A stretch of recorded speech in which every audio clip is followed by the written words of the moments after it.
ذرا تصور کیجئے بیورلی ہلز کی ایک عالیشان حویلی کا، جہاں ایک ایسا چونکا لینے والا جرم ہوا جس نے پورے ملک کو ہلا کے رکھ دیا تھا۔ یہ کہانی ہے بے تحاشا دولت کی، خوفناک بدسلوکی کی اور ان گہرے خاندانی رازوں کی جو اس جرم کے پیچھے چھپے ہوئے تھے۔ تم میرے والدین کو مار ڈالو۔ معاف کیجیے گا، کیا؟ یہ الفاظ ایک 911 کال کی خوفناک شروعات تھے، ایک ایسی کال جس نے ایک ایسی کہانی کو بے نقاب کیا جو آج بھی کئی دہائیوں بعد لوگوں کے ذہنوں میں ایک سوال بن کر زندہ ہے۔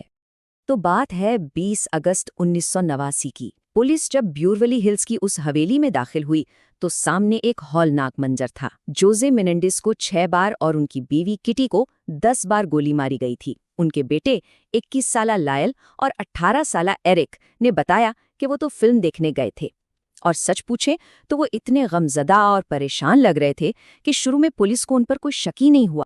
تو چلیے پہلے دیکھتے ہیں کہ پروسیکیوشن یعنی سرکاری وکیل نے اس کیس کو کس نظر سے دیکھا۔ ان کے مطابق اس سارے جرم کے پیچھے صرف ایک ہی وجہ تھی، پیسہ۔ جوزے میننڈس کی موت کے وقت ان کی جائیداد کی مالیت تقریباً $14 ملین تھی، یعنی آج کے حساب سے تو یہ رقم کہیں زیادہ بنتی ہے، ایک بہت بہت بڑی رقم تھی۔ لیکن پھر کچھ ایسا ہوا جس سے شک کی سوئی سیدھی ان بھائیوں کی طرف مڑ گئی۔ انہوں نے اپنے والدین کے قتل کے چند مہینوں میں ہی تقریباً $7 لاکھ خرچ کر ڈالے۔ اور یہ کوئی معمولی خرچ نہیں تھا۔ پورشے گاڑیاں، رولیکس گھڑیاں، پرنسٹن میں ایک ریسٹورنٹ، ایرک کے لیے full time tennis coach, Caribbean اور لنڈن کے مہنگے سفر۔ پروسیکیوشن کے لیے یہ تصویر بالکل صاف تھی کہ یہ لڑکے غم نہیں منا رہے بلکہ اپنی وراثت کا جشن منا رہے تھے۔ اور پھر کیس میں سب سے بڑا موڑ تب آیا جب بھائیوں کے سائیکالوجسٹ کی گرل فرینڈ نے پولیس کو ایک خفیہ ٹیپ کے بارے میں بتایا، ایک ایسی ٹیپ جس میں دونوں بھائیوں نے اپنے قتل کا اعتراف کیا تھا۔ اس ٹیپ کے مطابق انہوں نے کہا تھا، ہم نے یہ کیا۔ لیکن جب دفاعی وکیل سامنے آئے تو انہوں نے ایک ایسی کہانی پیش کی جس نے سب کو حیران کر دیا۔ یہ کہانی لالچ کی نہیں تھی بلکہ خوف کی تھی۔ دفاعی ٹیم نے دلیل دی کہ یہ قتل لالچ کی وجہ سے نہیں بلکہ اپنے دفاع میں کیے گئے۔ ان کے مطابق بھائیوں نے زندگی بھر اپنے والد کے ہاتھوں خوفناک جنسی، جذباتی اور نفسیاتی تشدد برداشت کیا تھا، اور اس دعوے نے اس وقت پورے امریکہ میں ایک نئی بحث چھیڑ دی تھی۔ ایرک میننڈس نے عدالت میں اپنی گواہی میں کچھ ہولناک تفصیلات بتائیں۔ اس نے کہا، میں نے اسے بتایا کہ والد مجھ میں پنز اور ٹکس چبھوتے تھے۔ میں نے اسے بتایا کہ وہ مجھے ایک چاقو سے دھمکاتے تھے، ایک ریمبو نائف سے۔ لائل نے بھی گواہی دی کہ اس کا باپ اس کے ساتھ آبجیکٹ سیشنز کرتا تھا جس میں ٹوتھ برش اور ویسلین کا استعمال ہوتا تھا۔ اس نے یہ بھی دعویٰ کیا کہ جب اس نے اپنی ماں سے مدد مانگی تو انہوں نے بھی اس کی بات کو نظر انداز کر دیا۔ تو سوال یہ تھا کہ آخر اتنے سالوں بعد ہی کیوں؟ دفاع کے مطابق آخری وقت میں بھائیوں کو یقین ہو گیا تھا کہ ان کے والدین انہیں ہمیشہ کے لیے خاموش کرانے کے لیے قتل کرنے کی سازش کر رہے ہیں۔ انہیں لگا کہ اب ان کی اپنی جان خطرے میں ہے۔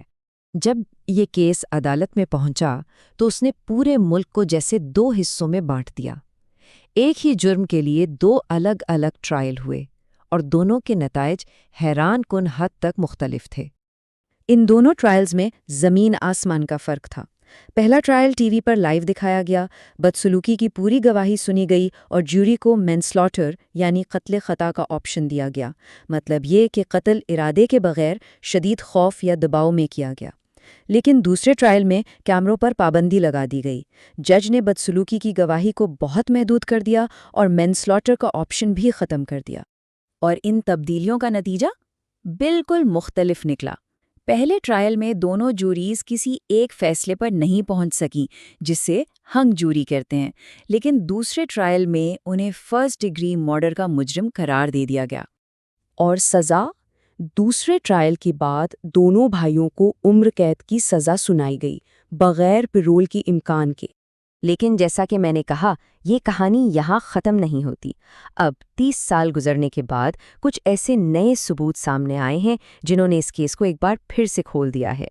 تو سوال یہ ہے کہ کیا 30 سال بعد ایک خط سب کچھ بدل سکتا ہے؟ یہ ایک خط کا حصہ ہے جو ایرک نے مبینہ طور پر قتل سے 8 مہینے پہلے اپنے کزن کو لکھا تھا۔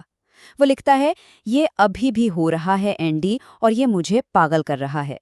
یہ خط اس لیے اتنا اہم ہے کیونکہ یہ قتل ہونے سے پہلے بدسلوکی کے دعووں کی تصدیق کرتا نظر آتا ہے۔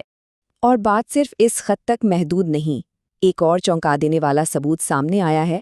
مشہور بینڈ مینوڈو کے سابق ممبر رائے روسیلو نے 2023 میں ایک حلفی بیان دیا کہ جوزی میننڈیز نے 1980 کی دہائی میں ان کا بھی جنسی استحصال کیا تھا۔